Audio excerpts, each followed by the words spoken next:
വർഷങ്ങളായുള്ള സേവന പാരമ്പര്യവുമായി Mani sons super market Ottupara. ഉപ്പുതൊട്ട് കർപ്പൂരം വരെയുള്ള പലചരക്ക് വ്യഞ്ജനങ്ങൾ ആവശ്യാനുസരണം തിരഞ്ഞെടുക്കാൻ Mani sons super market. Branded അരികൾ, പ്രമുഖ കമ്പനികളുടെ ബിരിയാണി അരികൾ, ബ്രാൻഡഡ് കറി പൗഡറുകൾ, സ്പൈസസ്, ഡ്രൈ ഫ്രൂട്ട്സ്, എസൻസ് എന്നിവയും സ്റ്റീൽ, അലുമിനിയം, പ്ലാസ്റ്റിക് തുടങ്ങിയ ഹോം അപ്ലയൻസിന്റെ വിപുലമായ ശേഖരം. വ്യാപാരികൾക്കായി ഹോൾസെയിൽ സംവിധാനം. എല്ലാവിധ പലചരക്ക് സാധനങ്ങളും ഒരു കുടക്കീഴിലൊരുക്കി നിങ്ങളെ സ്വാഗതം ചെയ്യുന്നു. മാണി സൺസ് ജില്ലാ ആശുപത്രിക്ക് സമീപം ഓട്ടുപാറ, വടക്കാഞ്ചേരി. Phone number 9072303443 8078417443. ശബരിമലയിൽ അയ്യപ്പന്റെ പഞ്ചലോഹ വിഗ്രഹത്തിനായുള്ള സ്വകാര്യ വ്യക്തിയുടെ പണപ്പിരിവിൽ കേസെടുക്കാൻ ഹൈക്കോടതി നിർദ്ദേശം.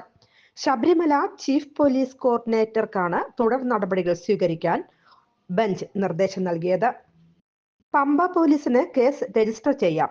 പഞ്ചലോഹ വിഗ്രഹം സ്ഥാപിക്കാൻ തമിഴ്നാട് സ്വദേശിക്ക് അനുമതി നൽകിയ ഫയലുകളും കോടതി ആവശ്യപ്പെട്ടു. കോടതിക്ക് മുൻപാകെ തമിഴ്നാട് സ്വദേശി ഹാജരാവണം. നോട്ടീസ് അയച്ചിട്ടുണ്ട്. ഇയാൾ മറുപടി നൽകിയില്ലെന്നും കോടതി വിഗ്രഹത്തിന്റെ പേരിൽ ഇയാൾ ഇതുവരെ എത്ര രൂപ പിരിച്ചെന്ന് പോലീസ് കണ്ടെത്തണം. ഗണ്യമായ തുക സ്വകാര്യ വ്യക്തി പ്രചരിപ്പിച്ച ബാങ്ക് അക്കൗണ്ടിലേക്ക് എത്തിയതായി ചീഫ് പോലീസ് കോർഡിനേറ്റർ പറഞ്ഞു. ബാങ്ക് അക്കൗണ്ടിലെ തുക സ്വകാര്യ വ്യക്തിയുടെ നേതൃത്വത്തിലുള്ള ട്രസ്റ്റ് പിൻവലിക്കാതിരിക്കാൻ നടപടികൾ സ്വീകരിക്കാനും ഹൈക്കോടതി നിർദ്ദേശം നൽകി. അതേസമയം ശബരിമലയിൽ അയ്യപ്പന്റെ പഞ്ചലോഹ വിഗ്രഹം സ്ഥാപിക്കാൻ സ്വകാര്യ വ്യക്തിക്ക് അനുമതി നൽകിയ സംഭവം ഗൗരവകരമെന്ന് ഹൈക്കോടതി നേരത്തെ ചൂണ്ടിക്കാട്ടിയിരുന്നു. തന്ത്രിയുടെ അനുമതി ഉണ്ടായിരുന്നോ എന്നും കോടതി ചോദിച്ചു. ശബരിമല ക്ഷേത്രാങ്കണത്തിൽ അയ്യപ്പന്റെ വിഗ്രഹം സ്ഥാപിക്കാൻ ആർക്കും അനുമതി നൽകിയിട്ടില്ലെന്നും അതിനായി പണപ്പിരിവ് നടത്താനാകില്ലെന്നും വ്യക്തമാക്കുന്ന അറിയിപ്പ് വെർച്വൽ ക്യൂ പ്ലാറ്റ്ഫോമിൽ പ്രസിദ്ധീകരിക്കാൻ ദേവസ്വം ബെഞ്ച് ഉത്തരവിട്ടിരുന്നു. ശബരിമല സ്പെഷ്യൽ കമ്മീഷണറാണ് പിരിവിന്റെ കാര്യം ഹൈക്കോടതിയുടെ ശ്രദ്ധയിൽപ്പെടുത്തിയത്.